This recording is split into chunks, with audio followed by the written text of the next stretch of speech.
Hey, welcome back to White Album 2. We are playing through the closing chapter. So, we have just wrapped up Christmas Eve. It was a horrible Christmas Eve indeed.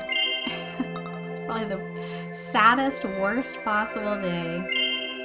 And now we are alone with our thoughts, which is the worst for Haruki. おやすみ、刹那。 My voice is trembling because of the pain, and definitely not because I'm holding back my tears. Neither of those win me any points in the coolness department, but as a guy, it's never a good idea to shed tears so easily. No, Haruki, don't buy into toxic masculinity, that's awful. It might be an old-fashioned way of looking at it, and I might even be laughed at because of it in this day and age. But there still exist people willing to acknowledge that side of Kitahara Haruki. Once again, good night, Setsuna. I hope we can both get some sleep. I hope we can both dream of something nice. At least in our dreams, it would be nice if we could just stay in each other's embrace until dawn comes. If only it was that simple.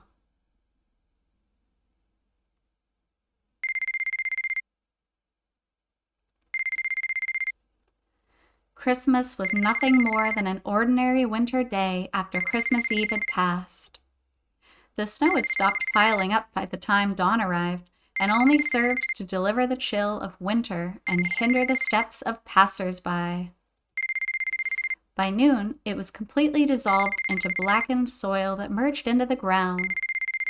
As sarcastic as it is of me to put it this way, I can't deny the possibility that my current mental state has something to do with it.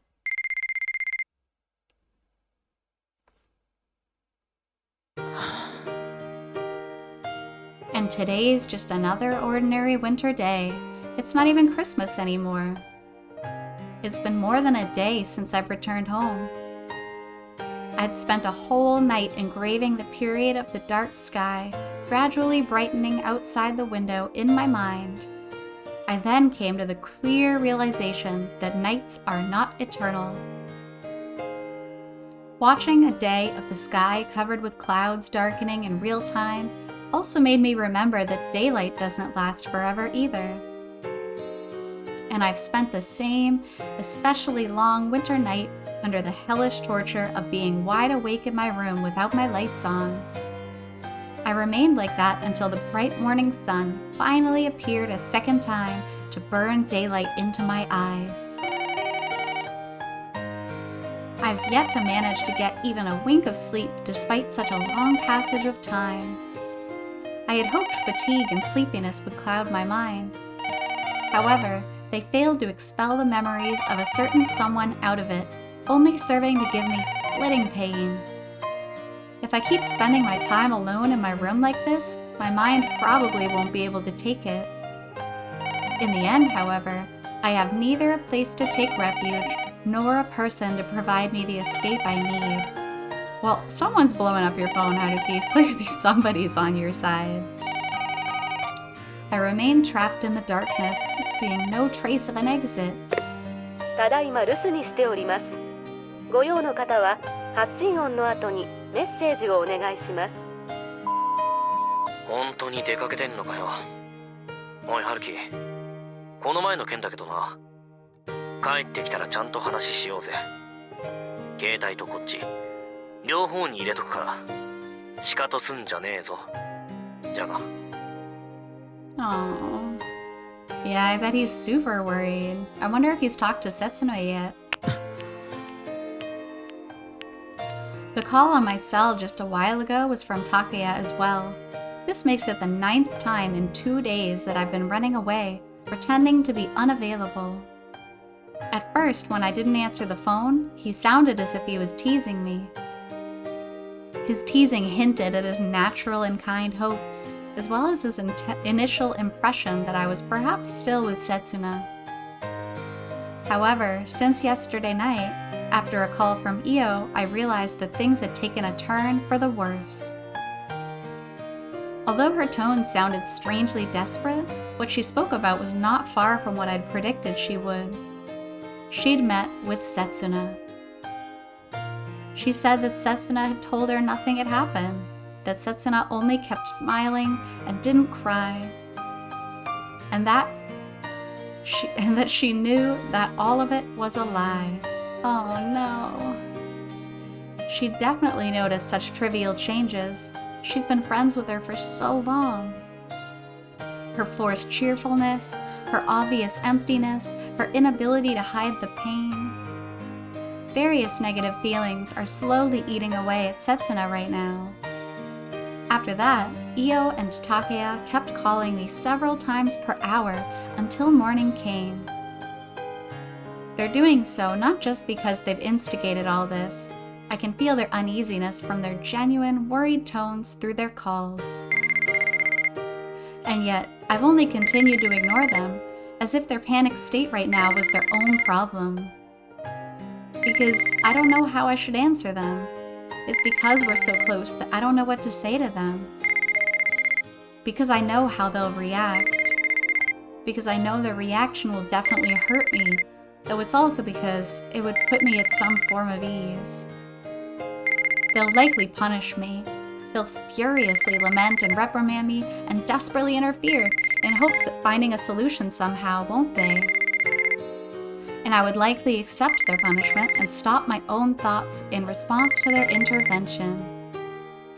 It'd only be complacency derived from such stagnation, though. There's nothing worse than pretending an issue is already solved when it isn't. Even if I can take on the pain directly, it would be pointless if I can't move on. After all, even if I do get my moment of comfort, it would not solve anything for Setsuna. It wouldn't save her. A result such as this, my own salvation alone, would accomplish nothing. That's why I ultimately can't do anything in the end. All I can do now is observe the sky above in real time as it's wrapped by the gentle sunlight and dyed a warm red before turning black. And entertain myself with the question of whether or not I will be able to move forward, even if just a little, when the next dawn arrives. A question I keep asking myself over and over again.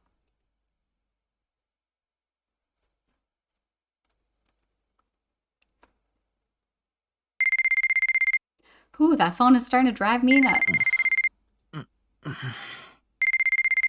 Unable to determine how far the source of the sound is from me, I blindly stretch out my hand in the faint darkness. As my fingertips finally touch a solid item that's vibrating rhythmically, they tell me that this is what I've been looking for. Hi. He finally picks up. Oh, it's Mari-san. I realize that I've just casually answered the phone. It's been days since I've last had a conversation with someone.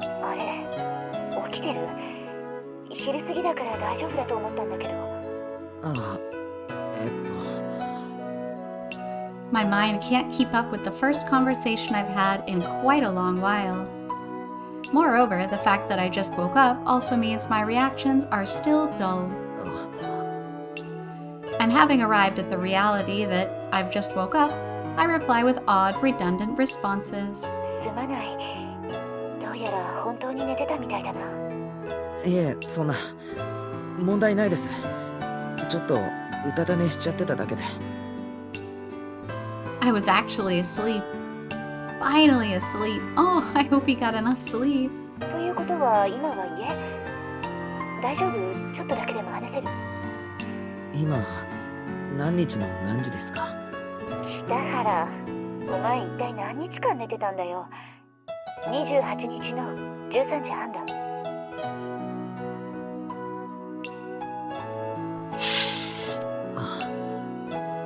そうですか。As I open the curtains, having been untouched for more than 24 hours, the radiance of the gentle winter sunlight dazzles my eyes somehow. If my memory serves me right, the clock pointed at 12 the last time I checked it, meaning that I've been sleeping for about an hour. Oh, dang it, only an hour. なんか大丈夫じゃなさそうだな。明日にでもかけ直そうか。あ、いや、大丈夫ですから。何でした？ The truth is, my head and my body haven't rested at all. My head is still as hazy as ever, and I still feel quite muzzy. Muzzy? Is muzzy a word? Muzzy, actually. Such a half-hearted excuse of an attempt to sleep actually ended up enervating me even more. Such odd words in this one. Nevertheless, the fact that I've successfully fallen asleep holds great meaning in itself. It gave me a chance to talk to someone above all things. I have my unconscious to thank for answering my continuous endeavor of running away from contacting anyone. いや、大した話じゃないんだけど、最近バイトの方顔出してないから、元気でやってるか？元気ですよ。その声で言われてもな。寝起きですから。The fact that I was quick to make a lie in my first instance of communication in a while is somewhat awkward though. ああ、いいや。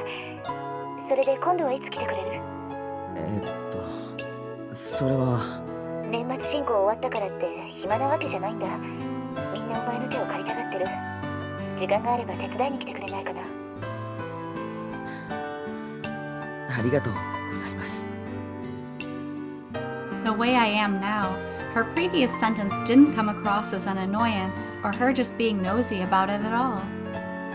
Having someone unexpectedly tell me that I'm needed by the very outside world that I've isolated myself from right now is enough to elate me. ああ、けれど私の方は今年中はもう来ないんだ。今日から取材でアメリカ。で、今成田。Wow, she's gonna go to America? Oh my gosh. I'm gonna miss her so much. へえ、年末なのに。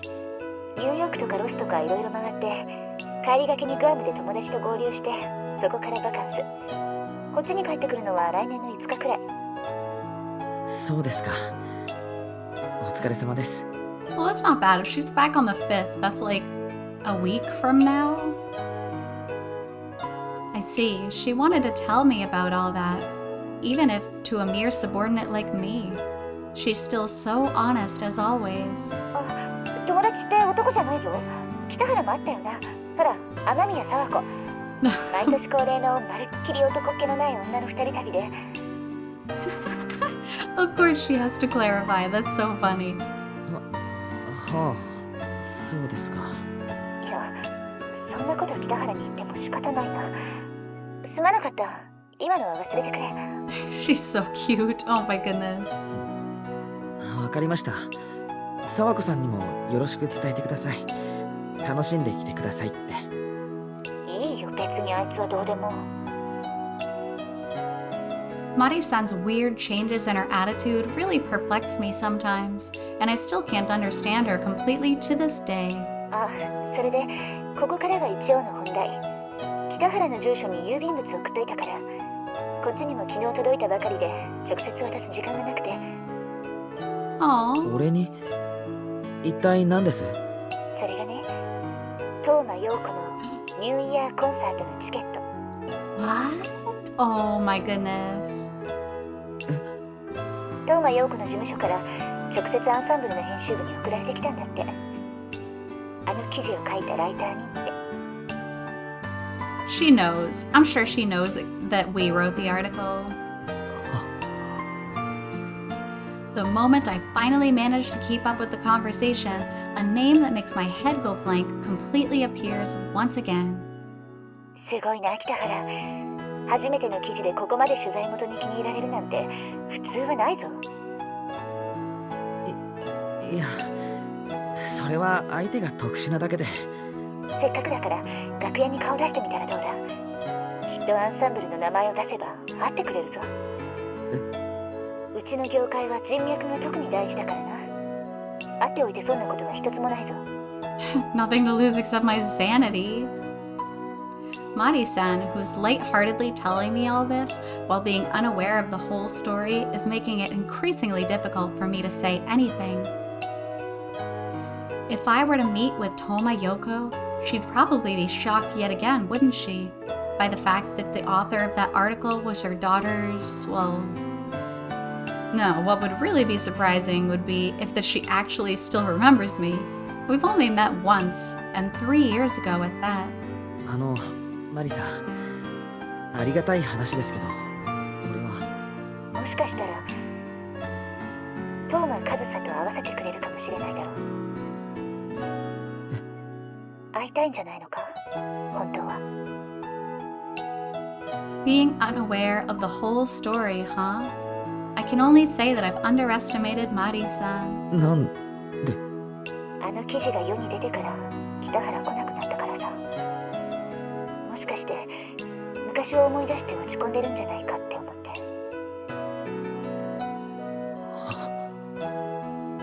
No, she couldn't possibly know the truth about everything. I don't recall telling her that much. そこで笑い飛ばしてくれたら私も安心できたんだかな。すいません。So it's simply Mari-san being perceptive then. And at the same time, it's undeniable proof that she's been worried about me. 北原って結構ナイーブだよな。傷つきやすくて自分で自分を責めてばかりで。そうでしょうか。そうだよ。それに辛いことがあると仕事や勉強に逃げようとするからすぐにそういうのわかるし。She's really been watching over me closely, hasn't she? Even so, 傷ついてるからって理由で俺が被害者だっていうのは違うと思います。だって相手につけた傷の深さに比べたら俺のかすり傷なんて笑ってしまうくらいの軽さで。 oh, he's opening up to someone. This is so sad, but so good and important. Even so, while I'm glad that she's favoring her subordinate like this, I can't help but feel that it doesn't feel right. そんな俺がこうしてマリさんに慰めてもらうなんておこがましいにも程があると思うんですよ。だから余計落ち込むのか。誰も自分を叱ってくれないから。叱った後許してくれないから。What Mari-san just pointed out is pretty much the same thing I've been thinking about until yesterday.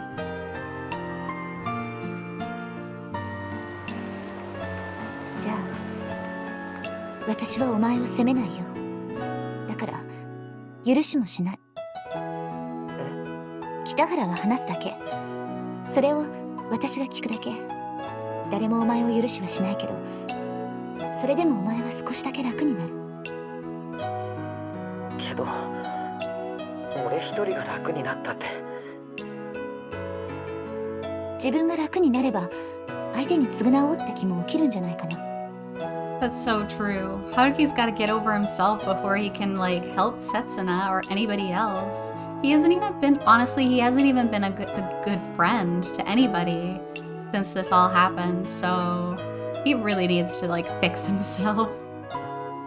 まあ話したくないなら別にいいけど、完全にお前のプライベートだし、私はバイト先の上司でしかないし。聞いてくれるんですか？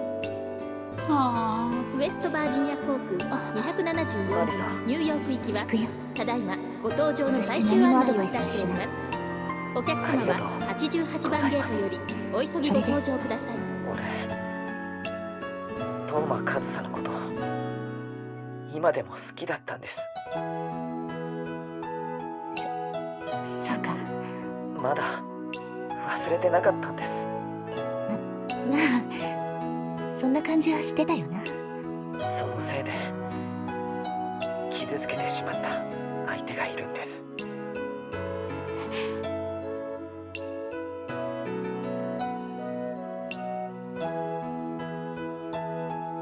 Surprisingly, I managed to tell her everything. Did she miss her flight for this? Oh my god, I hope she didn't. Of of the very first person I invited into our group, who happened to be none other than Miss Hojo High herself. Of how I quickly grew close with that girl, who was unbelievably sociable, despite her popularity and fame. And on that night, after the school festival ended, the one that had exchanged a confession of feelings for me wasn't Kazusa, but that other girl. It wasn't Kazusa and I that were considered officially together by everyone around it at the time. It was me and the other girl instead.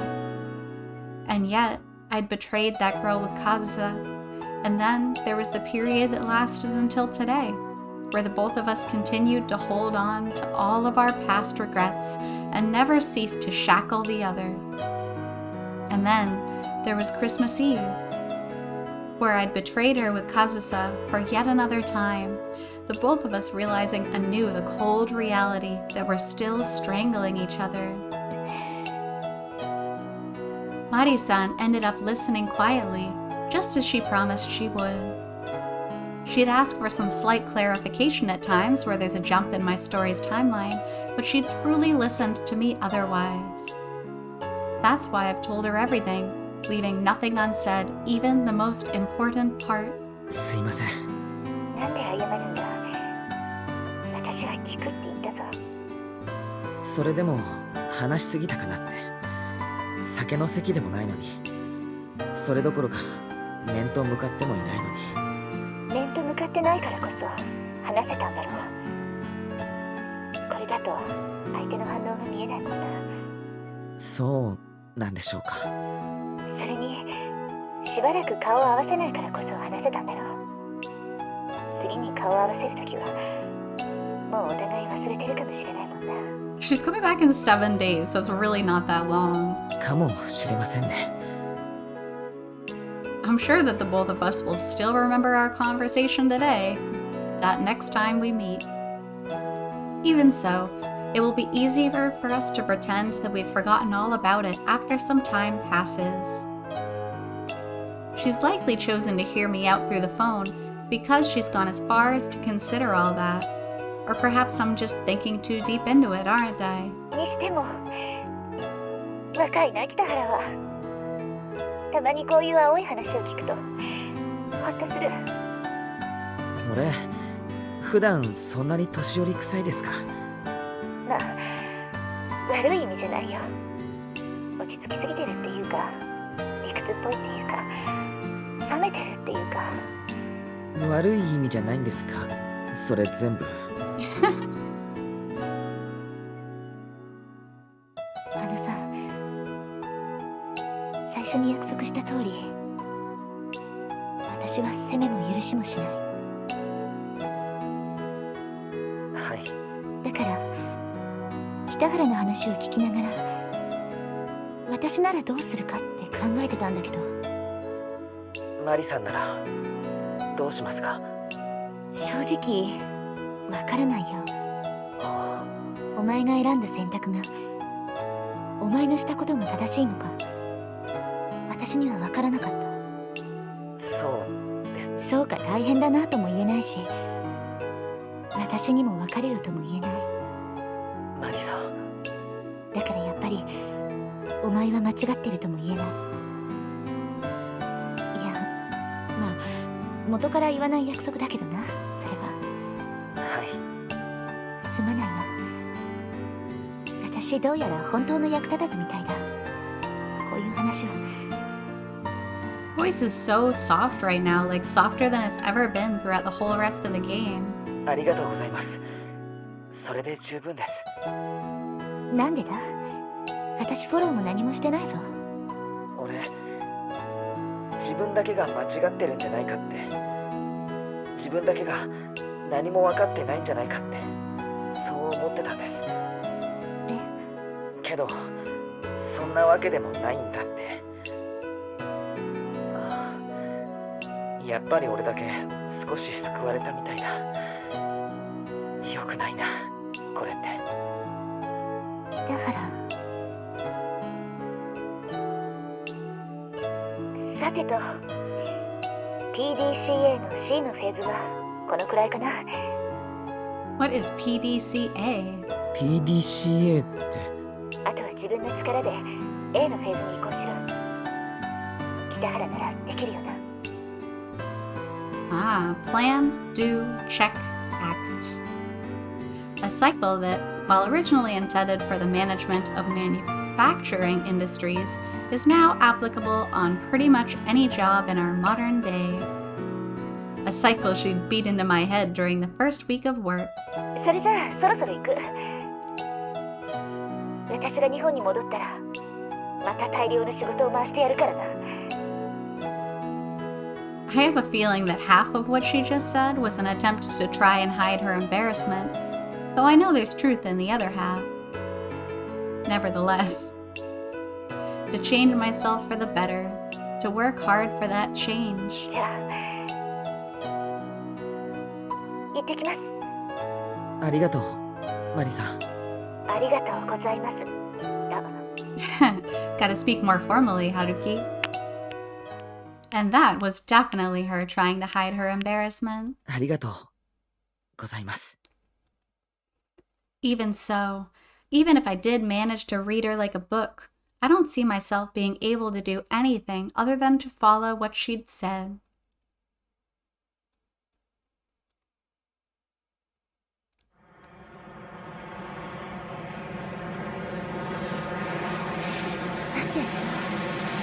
Ah, 置いてかれちゃった。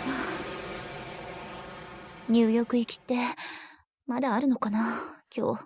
Oh my goodness, she missed her flight for us, Mommy. She's so sweet. She's so sweet and kind, and I love her so much. Dang it. Oh my god. She just she just moved up on my love of characters list yet again. I love her. Oh man, Haruki, you got so many good people around you. You just gotta realize it. I wonder if that's Takeya. A continuation of yesterday, is it?